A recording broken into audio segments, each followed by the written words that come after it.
Firstly, welcome everyone. Really appreciate you being here tonight. It's great to see this sort of number of people come out. Well, it's not really cold, but it's a bit fresh.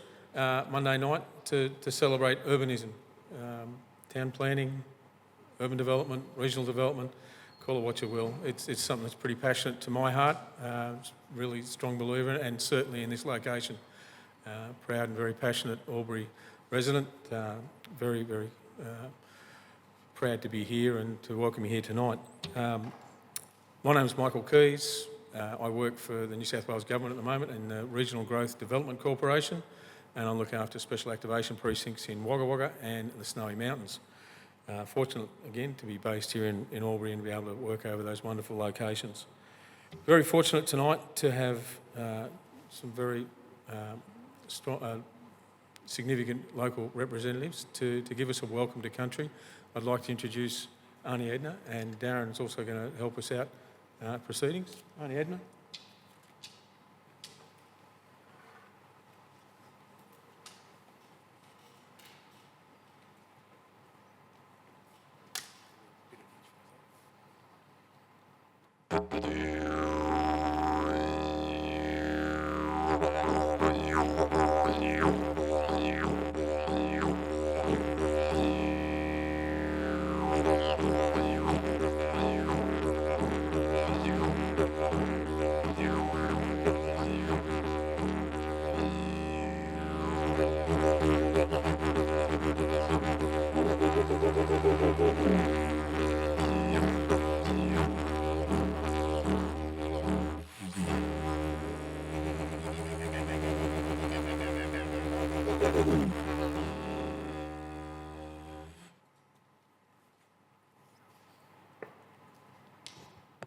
Thank you, Darren.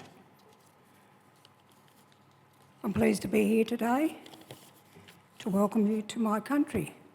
The land on which we are standing is the land of the Wiradjuri people. As a Wiradjuri elder, I'd like to welcome each and every one of you tonight. First, I'd like to pay my respects to my ancestors who are the traditional custodians of this land. In my language, Wiradjuri people, Kwambanagu Wiradjuri Noombang, Wiradjuri Main, Ungamara Du, Injamara Main. This land on which you're meeting is a place you're welcome to walk on. Respect and honour the land, respect and honour each other. Our bodies are the land and our stories the earth, the water, the wind and the sky. This country to us is more than a place. It's about our identity as First Nation people. Country that sustains our life in every aspect, spiritually and culturally. We need to show Yindamara respect for the land and the wildlife and the human life.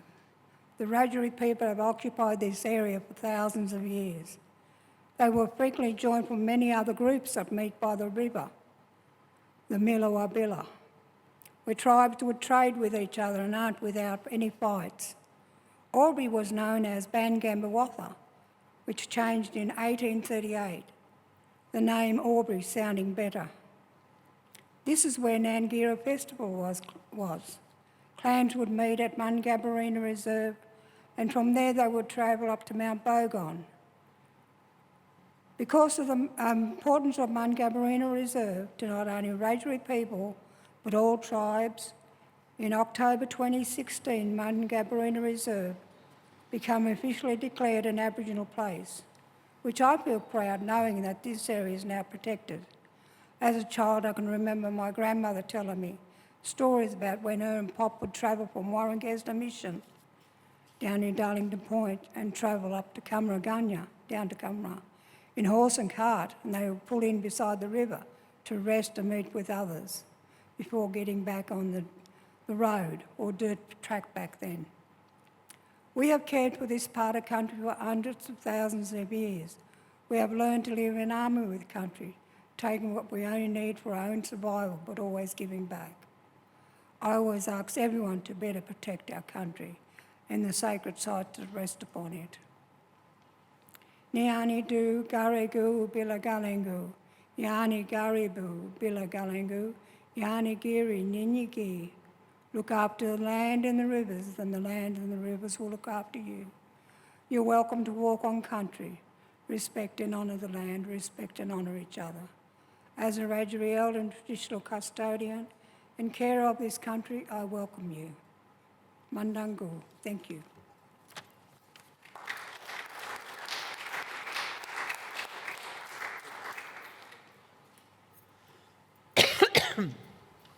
Just like to finish off with a song that speaks about everything Auntie Edna had mentioned about Nungalana, sharing with one another, Wodonga Gigalana, caring for one another, and especially, well, as our elders have taught us to care for the land, for one another, and the relationships that we share. Our traditional ancient background is beyond borders. It goes with trade routes right across north and south, east and west, the way in which we're able to continue to connect with other tribal groups to get what we need and to continue our survival. We put this together in a song called Araning Inyaning Induga, a welcome from us to you. Wambarna Inyaning Induga, Wambarna Inyaning Induga, Wambarna Inyaning Induga, Wambarna Inyaning Induga, Ngaji Gaga Ngaji Mingan, Nongalana Wodonga Gigalana Yinjamara, Nongalana Wodonga Gigalana Yinjamara, Nongalana Wodonga Gigalana Yinjamara, Nongalana Wodonga Gigalana Yinjamara. Kumbana Wiradjuri Ngurumbangu. Welcome to Wiradjuri country, Mandangu. Thank you.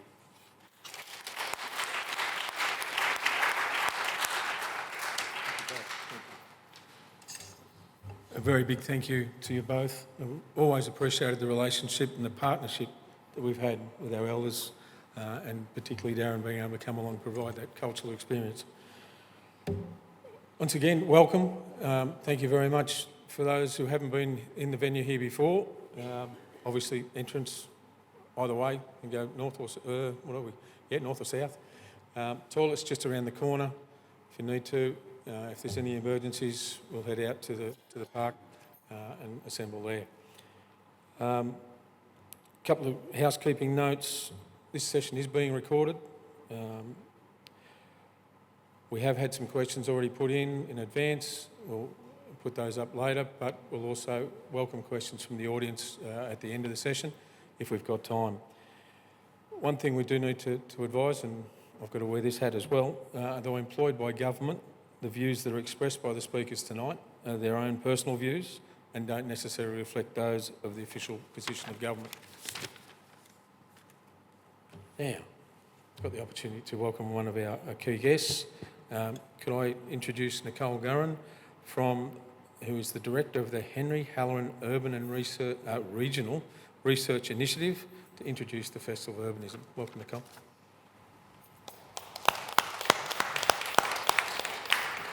Thank you, Michael, and thank you, Auntie Edna and Darren, for that really moving welcome to country. I too want to acknowledge that we're here on unceded Wiradjuri country, and I feel very privileged to be here. As Michael said, I'm Nicole Gurran. I'm Professor of Urban and Regional Planning at the University of Sydney, where I direct the Henry Halloran Urban and Regional Research Initiative. It's a big mouthful, but it's a research centre at the university which was set up about a decade ago thanks to a generous donation. And it's a cross-disciplinary centre, which means it draws on all of the bodies of knowledge at our university and others, so medicine, health, art, politics, of course, urbanism, design, planning and geography, and throws those bodies of knowledge at problems and issues and opportunities facing cities and regions. And very importantly, it has a mission to do that in dialogue with community leaders, with politicians, with policy makers, with planners in practice, and the wider community. And we do that by sponsoring research, but very importantly, also by sponsoring conversations and dialogue, which we think contribute to better policy at the end of the day. So the Festival of Urbanism is one of the flagship ways that we do that, and we have a weeks-long program in Sydney, but we also have a national program of events. And it's thrilling to be here again in Albury as part of our national program. The regions are very important in our view in Australia. We're not the University of Sydney that just looks at Sydney and other cities. Planning in Australia is fundamentally about regional cities and towns as much as it is about the major population centres. And of course, as you all know, regions such as Albury are actually leading in terms of population growth and change. So I don't want to say anything more except to say that yes, we are being recorded, and that is because we know the conversation tonight is going to be of interest to many more people than are here in this room. And you can also look at previous events online on our website as well. They're all recorded. So thank you, and I'm very much looking forward to this conversation.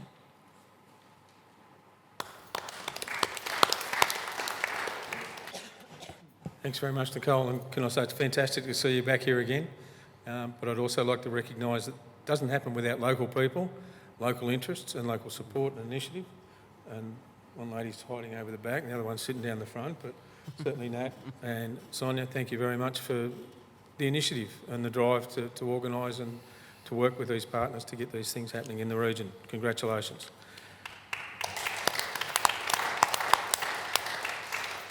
Now, you just have to bear with me. I'm sorry I'm keeping you guys out in the spotlight, but I've now got to try and run through your little bios. We're very, very fortunate to have Kalina Koloff and Brett Davis with us tonight. One is the New South Wales Cross-Border Commissioner and the other is the Victorian Cross-Border Commissioner. Kalina was appointed in 2023 and has over 15 years of senior executive experience across the public service and local government sectors. She's earned a reputation for her expertise in leadership, strategic planning and community engagement. She also co-owns a hospitality group in the ACT. True story. All of those are recipe for Could afford the drinks the role that you've do got. have an RSA. Kalina is an experienced practitioner in community, corporate and government relations. She holds a Master's in Sustainable Development, undergraduate degrees in Science and Politics and advanced qualifications in engagement from the International Association of Public Participation, along with a Diploma of Project Management. Kalina is a dedicated and inclusive leader, committed to working collaboratively and bringing diverse voices together to solve complex, wicked problems. She believes in innovative approaches to addressing strategic outcomes, and her focus remains on delivering positive, community-focused solutions.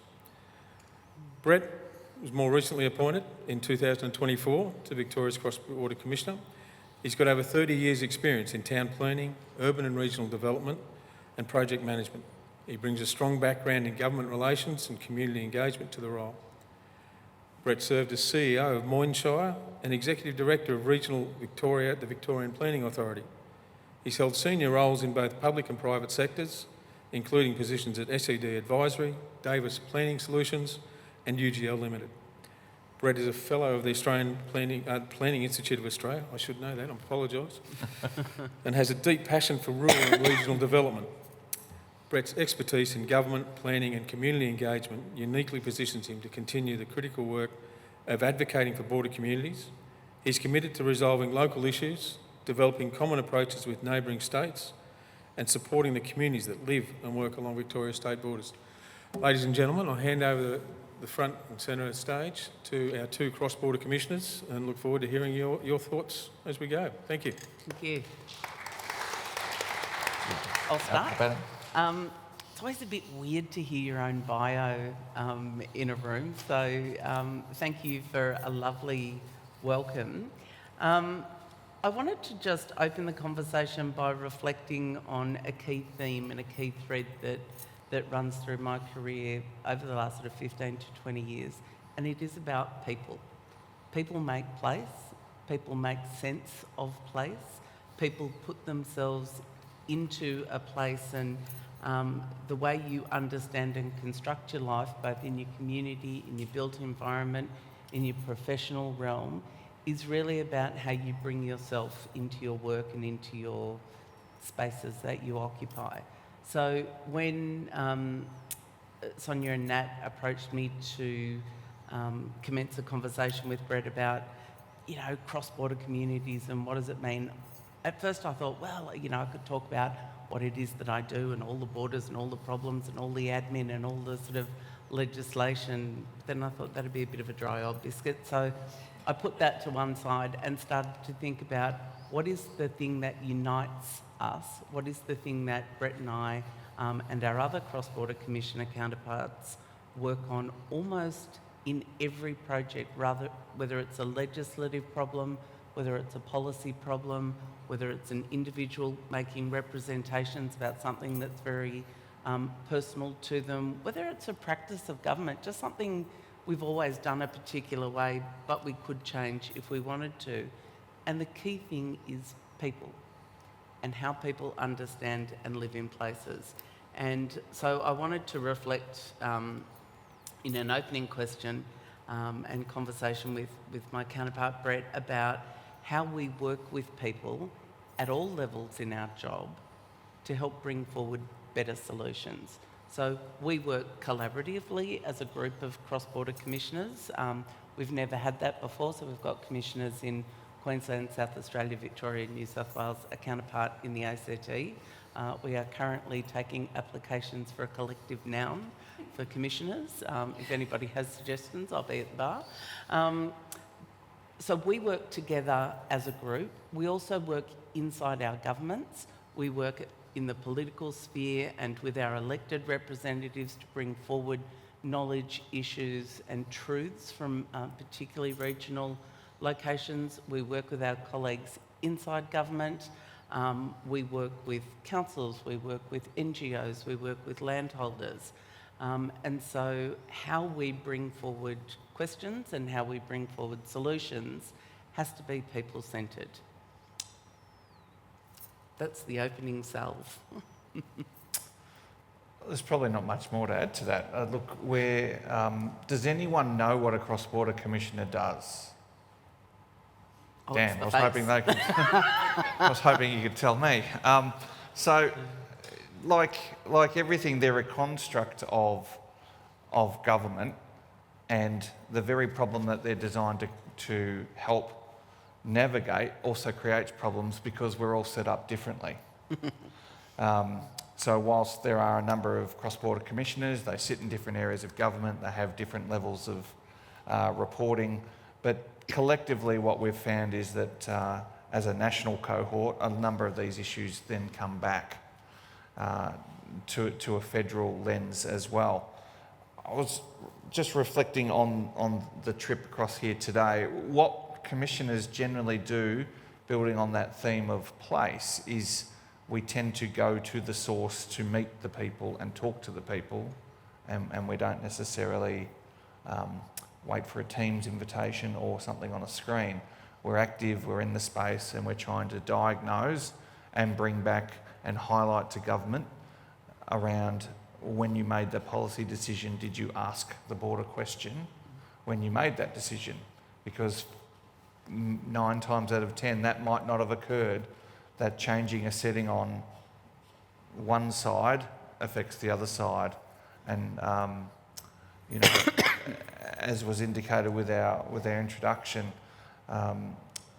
with our traditional owners, there's no borders there. They work the system, and really that's what we're trying to achieve, that borderless approach to some of the wicked problems in place and in an urban setting or with an urbanism lens. That in a day-to-day basis creates challenges when you've got constructs of legislation that do not talk to each other in health, in planning, in policing, in justice, right across the board. And so our remits, whilst embedded in economic rationale, also then spread intergovernmental right across the board. So that's probably just a 101 in that regard. I do joke a lot, when I sort of go to parties and stuff and say, so what do you do? And I'm like, I'm a cross-border commissioner, and people are like, you what now? What is that? do we have one of those? And I've got this great slide with the old-fashioned red bat phone, which only makes sense to people of a certain age. I'm slowly losing my my efficacy as the millennials come through the workforce.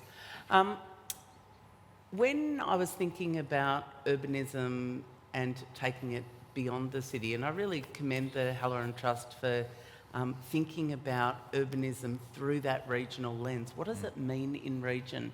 What makes it different? What are the key differences about promoting urbanism and looking at urbanism in places outside of cities? Now, we know that there are lots of really significant impacts of growing population, high density housing solutions, transport networks, education hubs, all the things that make cities vibrant and buzzy and economic powerhouses.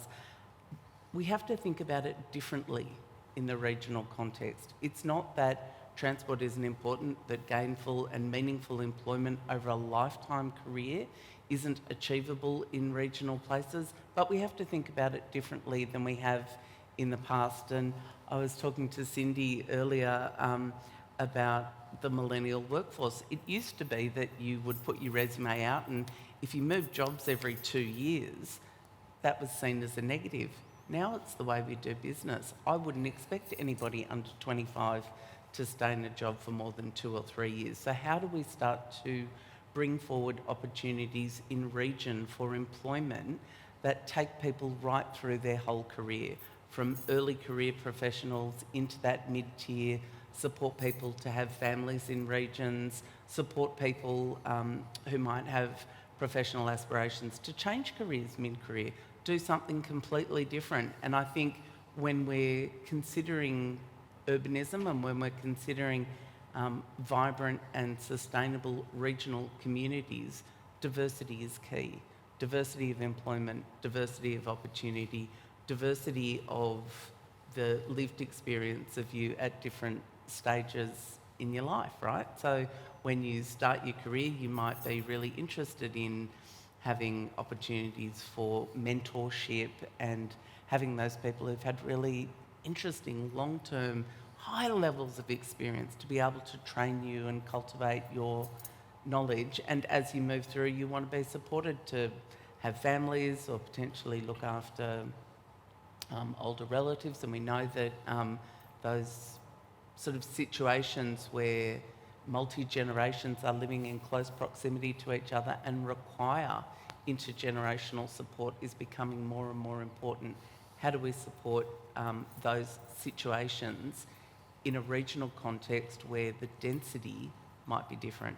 I don't have the answers to those questions, but I think they are really worthy of consideration. And one of the things that I think Brett and I are challenged with sometimes is getting representations from very small communities and very small low density population areas to get service provision.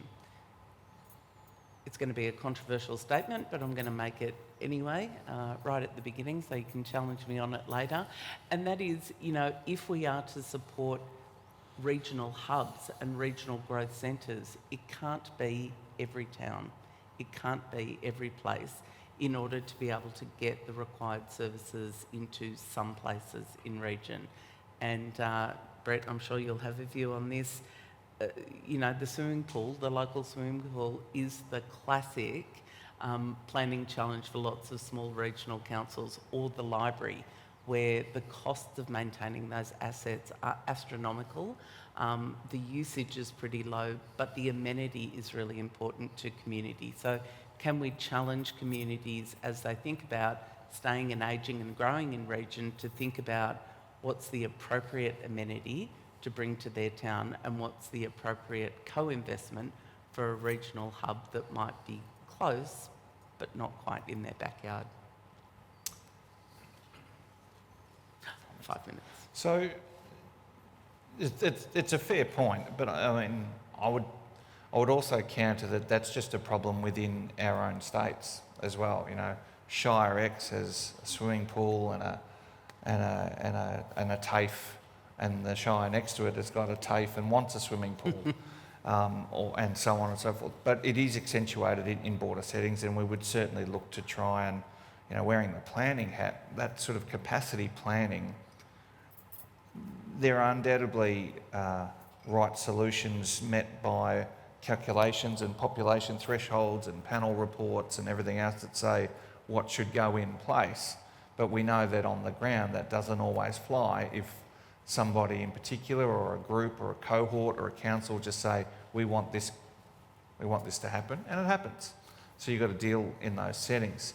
In the cross-border space, it is very much also trying to paint the picture that it might be hard enough being regional, rural or remote, but try adding another set of controls in a community that you might just have to go across the road, but it's in another state. So all of a sudden your registration changes, your different rules, you've got different licensing requirements, your trade isn't necessarily recognised in a mutual sense.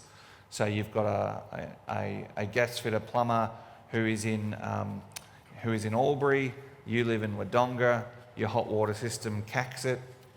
That plumber can't necessarily come and fix your hot water system, and plumbers don't grow on trees, and there's, we're pressed for trades. How do we get that headline conversation of bringing people together to recognise that a trade is a trade and the qualifications should be able to fix that? Because we have the same rules in football and cricket and netball and soccer, but we don't have them in everyday life as border residents, and that's kind of where we've been born from. How do we navigate and raise those issues back into governments that aren't necessarily high on their radar? We've been given these sort of 3 to 4 minute warnings, so probably just one last thing before we open the floor to live questions, or a few Dorothy Dixes I think exist. And that is about the shape of housing. So one of the key things when you think about development, you think about urbanism, I'm an Eastern European builder's daughter, so I think bricks and mortar immediately. What does the shape of housing look like in regional areas? Should we be thinking differently about it? Are we thinking differently about it? What are the challenges around those more urban, dense housing models that actually feel a bit grating in regional areas? And the challenge, I guess, is are we willing to think about different sorts of housing, bringing it online, and how that might change how regional towns look and feel? But is it a trade-off we're willing to make in order to keep people here, grow communities here, allow people to age in place and kids to stay on, and have that diversity of employment experience? I live in Canberra, so although it is technically classified as regional, I think we can all agree it is its own special and unique case. But Brett, you might have some further insights on how that changing nature of housing typology and architecture looks in a regional setting. Yeah, absolutely. Certainly it's evolved to modular and more bespoke solutions, particularly around the key worker classification. A lot of rural and regional towns, particularly in border settings, don't have enough workforce to begin with, and if they do get them, then they can't afford to house them, or those workers can't afford the rents. So there are different types of housing prototypes that both governments are certainly investing in, but councils and others are re-looking at how to best house and keep their workers. And is housing the new package deal with a job? Once upon a time you'd look for a job and it might come with a car, bonus. Everyone can get a car, but no one can get a house anymore. So you've got innovative people in a organisational sense, from private and public, looking at almost reinvesting in the old Main Street model where the house was on top and the shop was down the bottom. We've got a number of situations both in Albury and Wodonga, and I'd say in Echuca and Mildura, where you've got old main streets and a lot of the houses upstairs aren't used anymore for fire regs, and they're filled with storage. They could easily be retrofitted and turned back into allowing some affordable, non-transport reliant housing for people to live and work. And that's where the innovation has to occur. And it's not just in border settings, I granted that, but it's more pronounced here because it's about keeping the workforce from fleeing to where there's more housing. And less barriers to do their work. So trades are a perfect example of how difficult it is to be a tradesman in a border setting where 50% of your jobs might be in a place where you're not licensed to work. Well done, you guys are on a roll. We'll just keep going all night. But we have got a few questions already provided that have come through online. First one, how is the legacy of the Albury-Wodonga Corporation being protected and fostered into the future? Nice. Well, we were talking about this pre-kickoff. I'm fascinated with the Albury-Wodonga Corporation. Has anyone here worked at the corporation by any chance? Oh, well done you. It was actually one of the first true cross-border organisations that had a legislative remit and agreements from 2 states and the federal government in order to enact change. And, you know, without it, you're not looking at towns like Barranduda and Thurgoona and the enabling infrastructure in and around it, nor the great open spaces that were created as a part of that construct. So that's where I see the legacy. Okay, there was an ambitious population target of about 300,000 and swathes of industrial and residential land that sort of got carved back. However, if you look at it today, it was probably ahead of its time, and in today's settings it would be quite the vehicle to try and stimulate some of the work that we do. And as you said earlier, you know, you're now in a corporation in a different part of the state. So the model for the most part, you know, had more pros than cons, but I certainly wasn't across the reasons as to why it was wound out or wound down, but it certainly set up both the towns initially to grow in a sort of proper pattern. And look, one observation I'd make is we've got other twin towns on the New South Wales border, so Tweed Heads would be a perfect example. Their lack of long-term sort of coordination and agreement has led to some really prickly issues. And what I do observe is that sometimes business will just get ahead of government decision making. So for New South Wales, the Gold Coast Airport is our second busiest regional airport, but you can't get a taxi there if you're in New South Wales and you want to go to Gold Coast or you want to come back the other way. So, you know, without that long-term structural commitment to try and acknowledge and identify those areas that have emerged and are naturally growing together, you can end up with some barriers that feel intractable over a long period of time. And just to round off on that, in terms of legacy, certainly some of the conversations going on today are in around a sort of a tri-state collaboration area to harness the planning in and around mineral sands, its impact on 3 states, a workforce, housing, and how that can come together. Now, it won't be through an act of parliament or federal legislation, but it could be through memorandum of understanding with the key players from each state and the affected councils coming together to look at how, in a governance sense, that could roll out. Well done, thank you. Different sort of left field question. Would moving the border 50 kilometres north of the Murray River solve most of the issues? No, it would not. And we talk about this a lot, and I don't want to bring the C word into the room and talk about bubbles and all that sort of stuff, but when you put a hard border in place, if you move it, you just move the problem somewhere else. You don't deal with it in the collaborative way that you need to, and you don't untangle or unpick.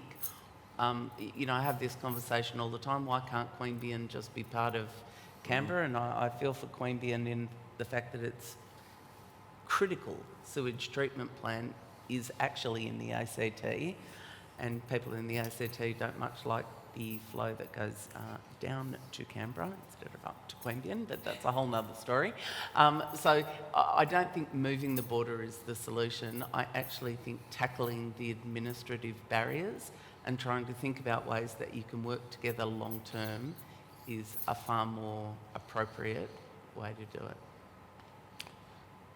Yeah, almost that exact quote was given to me by a former senior bureaucrat when I first began, who said, if you do one thing, move the border 50k north. So clearly it's out there. But no, I 100% agree with Kalina. Drawing another border or moving existing border creates the same problems further up or downstream. So in the event where we've got the Murray River, you've got 3 states that have the Murray River in our neck of the woods that talk to it, and you've got tourism agencies, and they've all got a different vision for the Murray River. Why can't we all get together and agree on a vision and then pool resources to make that sing? So that's kind of where we like to, and that's also working with our traditional owners on, you know, the whole kit and caboodle around what does the river mean to everyone, and how do we work it for sort of all parties, rather than continually replicate to the border, because there are various agencies in each state that have a remit, but it stops. So yeah, there's a role there also in a federal sense that we keep coming back to, and there's certainly an interest around how do the federal government have a role to play in some of this, not getting into constitutional matters, more so as often the principal funder of some of these initiatives. Well done. Okay, another one. Approximately what percentage of Albury-Wodonga's capacity is absorbed by cross-border issues? And do you think this reduces their ability to advocate as effectively as communities without a border divide? Look, hard to say in terms of capacity. I think there are problems that are unique to Albury-Wodonga and its location, but there are opportunities galore as well. You know, you've got really fantastic workforce, you've got fantastic transport connections, you've got really good tertiary and trade education here. The ability for the communities to, what's the right way to say it, you know, focus on the things that can shift the dial and make the most impact, rather than sort of arguing over small administrative barriers, I think releases capacity for change in a positive way. So one of the filters that we use as cross-border commissioners is, if we come across a series of issues or problems, we try and figure out, is it just a practice problem? Is it just you've always done it this way and so you keep doing it this way, but there's no barrier to changing your mind? And changing your mind inside government's like, you know, doing a U-turn in the QE2. But, you know, over a period of time, you can promote changes in practice. Sometimes there might be policy settings that take a little bit longer to resolve, but there's no reason why, with commitment from both organisations, both states and the key players, that new policy settings can't come forward to actually make the best of what is a unique geography and a unique community. Legislative barriers do exist, no question, and reform of legislation takes a long time. It's not beyond the realm of possibility, but it's also not the main game. So much of what we can do is at hand. So much of what we can achieve is possible with, you know, collaboration and interest. And certainly with an urbanism sort of slant, you know, we've got a cohort of councils further down stream that want to do joined up planning. That rather than 4 of them each do a master plan and a framework individually that ticks boxes, they actually want to come together and do one for a broader region.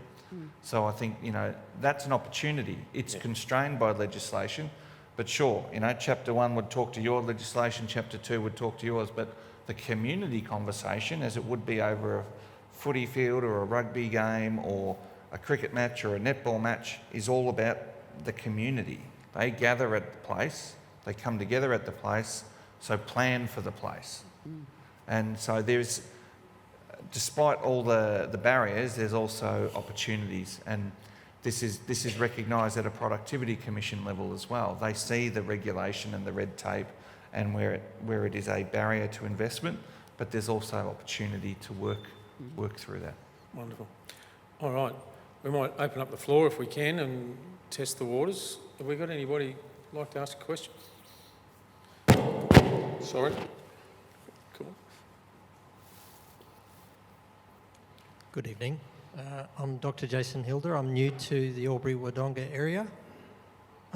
In spirit of people make place, with the extensive research, social, ecological and economic benefits of resident-led and resident-informed cooperative models in the missing middle section of town planning that directly address housing, unaffordability and availability, crises that regional towns face, how can partnerships between states increase and change planning codes to enable cooperatives, co-housing and other forms that lift from 0.1% of the population to that akin to nearly 25% of European countries that live cooperatively? Great question. I'm not sure it's wholly within our remit. As Brett says, the sort of settings and thresholds for planning and land use and approvals rests with council, but also inside state government. What I would say is that there are two streams where I think there's opportunity for growth. One is, as cross-border commissioners, advocating back into government around that ask the border question. So, hello, Department of Planning, you're thinking about bringing out, I don't know if you've seen it in New South Wales, a new pattern book for housing types. Like, I actually think it's, like it makes sense. Did they think about a pattern book for region? Or did they just say, we've got this great pattern book and you might like to build some in region? So how we continually advocate inside government to ask the border question is a little bit the same as asking the regional question, and I think your suggestion about that missing middle is not unique to a cross-border setting. It is true of lots of other regional places, but the key to success in change is about building and growing those trades, building and growing them locally, supporting them so that when it comes time to build and when it comes time to support people to live in community like Albury-Wodonga over the course of their career, they've got opportunities to do that. And Brett and I are doing a lot of work with our cross-border counterparts, with the Jobs and Skills Commissioner at the Commonwealth level and with the Productivity Commission and their response. And one of the really simple messages we're taking back is, if it's a fee-free Commonwealth-funded TAFE position and you can get a teenager out of bed and into clean socks and jocks, don't make the fact that they live in Wodonga a problem if they want to go to TAFE in Albury and stay in region and build the thing. Now, Victoria, to be fair, is a little bit more generous, and if you live in Albury, you can go to Wodonga TAFE. We take anyone. Yeah. The reverse isn't true, though, for New South Wales. And there are lots of differences all around the place. So that's where we have the ability to influence. But I really think that idea of different models of housing, the time is now to consider that. And it's in addition to ownership and modular housing and building on different trades and bringing through a millennial cohort who think completely differently about the built environment. What are the new houses of the next period going to be like? I was talking to a family member over the weekend and we were sort of thinking, when was the last time things were really radically different around bringing on a lot of housing for young families and whatnot? It was probably in the 50s when we discovered asbestos. Turns out, not the best building material, but at the time, it was transformative.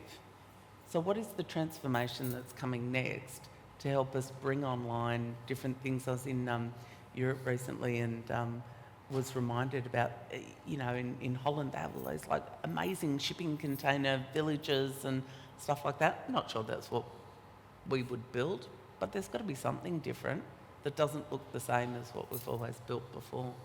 I think prototyping and piloting is the key. If you can get a group together and demonstrate it once, it turns heads.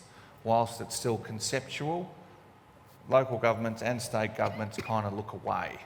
But if you can navigate through that, it would go a long way forward to proving that model. And certainly the Nightingale model in Victoria has been very popular around that sort of apartment shed co-op development with, I don't think there's laundries in most of the apartments, but there is a communal laundry and the garden's on the roof and they propagate on the roof and they're in inner cities, but there's one that recently was built in Ballarat and then they're capped at an affordable level to enter, but when you exit, you don't necessarily take all the capital gains, it's reinvested into the building. So there are models emerging, but it's emerging through crisis because there are no easy answers, and the cost of construction and labour in these settings, if it's just as expensive to build in Wodonga or Albury, and my return isn't as great as a developer, well, I'm just going to go and build in Shepparton then and get the cream off the top and move on. So you've got to turn heads by actually, unfortunately, you've got to lead and be brave and get a prototype out there.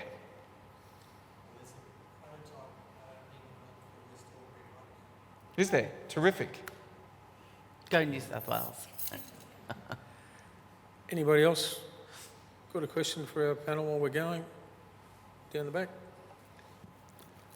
Sorry, just at the risk of this sounding like a job interview, I'm just wondering if either of you two could give me a concrete example of a cross-border problem you've solved, and maybe I'll offer some extra points to making it related to planning, good design or urbanism. Okay, I'm going to go for the not bonus question on this one. So this is an example of a policy setting. We recently, some of you might know of a town called Goondiwindi up on the border with Queensland.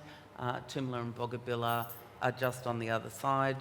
Kids in New South Wales have access to about $150 a year for active kids vouchers, and the closest facilities for those kids living in Toomela and Boggabilla were out in Moree, which is about 120 kilometres away.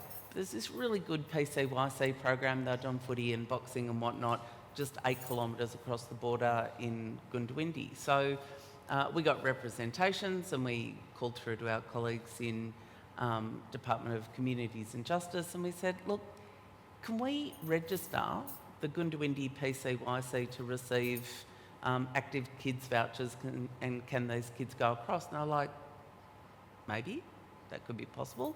Started to look at some things. We unpacked that New South Wales has an office of the Children's Guardian. Queensland did not. So there wasn't total alignment in the working with children check provisions, but we were able to negotiate with our colleagues inside government to say, if the PCYC had appropriate governance in place and those people putting on those sporting activities were considered and deemed to be suitable because they held Queensland working with children check blue cards, could we register them? And they were like, yeah, we could do that. And literally it was just change the drop-down menu on the selector in the back end, and we were able to then transfer that example to all borders. So wherever you live in New South Wales, if you are in a remote place and your kids want to go to sport, but the best footy team is just across the border somewhere else, and that footy team wants to register to receive active kids vouchers, they can. That cost no money. It just took somebody to make those representations to us, for us to work internal to government and change that policy setting. That's always the way that we've worked. So that was a good win. No points for solving planning or urban problems. I'll give you 3. Transport, having the Victorian V-line pricing go all the way into Albury. So when it was first introduced, great idea in Victoria, and then you got to Albury and then you had to pay full-toed odds to go from Wodonga to Albury. So that's policy where government's gone, oh, well, we didn't think about that. So we got that synchronisation also for South Australia into Melbourne as well. So you get the V-line ticket that crosses the border, one ticket. Place, tiny towns grants, whereby, you know, towns can get $5,000 to $10,000 per town around community infrastructure. A number of towns on the border might have had the bulk of the infrastructure just over the border. So the town was on one side and the sporting infrastructure was on the other side. Got a change to the eligibility guidelines to include cross-border settings.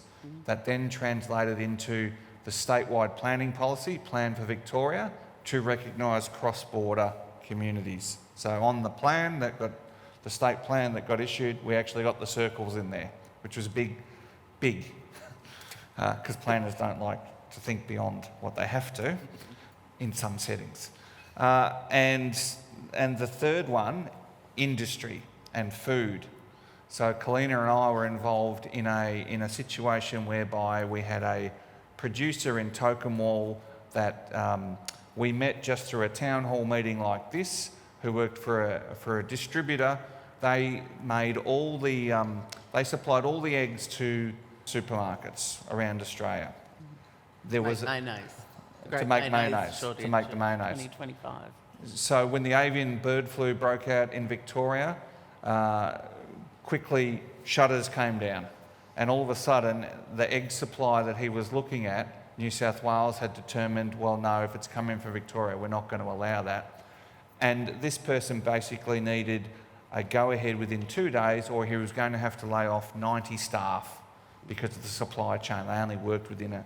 So I ring Kalina, Kalina rings her people, I ring my people, and we get that lifted within probably, you know, a 2-day period.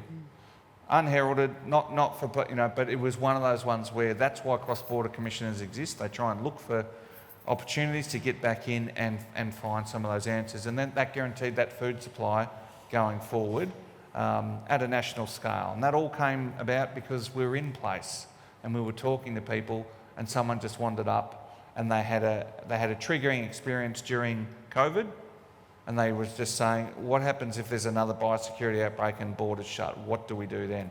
So that's then put on alert through us how we can sort of make that better, which was also then reinforced through fodder supply recently with the drought, because I learned all about a thing called a green snail that lives in hay that comes from WA. And if it gets to Victoria, it wipes out a citrus population. So whilst the gesture was there in a cross-border sense, you can have our fodder, not if it's contaminated. So you've got to work through a whole back-end process to get that through. So there's 4. Well, and on that note, I'm going to have to call it quits. We're a little bit over, but that's because of the wonderful conversation you've engaged in and the wonderful answers and discussion you put forward. Can I just ask everyone to give a round of applause to our panel tonight? We live in a unique location, well, not unique, but one of the unique locations on the border ourselves. We live it day in and day out, and we hear all these terms about cross-border and cross-border this. These are the guys that solve the problems, that get the problems, and they're the ones that can help us. So thank you so much for what you do. Thank you. It's a thankless task sometimes, but it does make a difference, you know, in all the little things and all the big ways, and that's what we're about. So congratulations. Thank you. Ladies and gents, that's it for tonight. Thank you again for attending. Would like to just say a couple of thank yous, particularly to Mama, our hosts. What a wonderful venue. It's a great location, fantastic building, I've got to say. The Henry Halloran Urban and Regional Research Initiative and the Festival of Urbanism. Nicole, again, thank you so much for bringing it here and for hosting us. Really is wonderful. And particularly, again, are they still with us? Arnie, Edna and Darren for their wonderful welcome earlier this evening. But thank you both to our panel as well. Thanks all. Hope you enjoyed it. See you next time.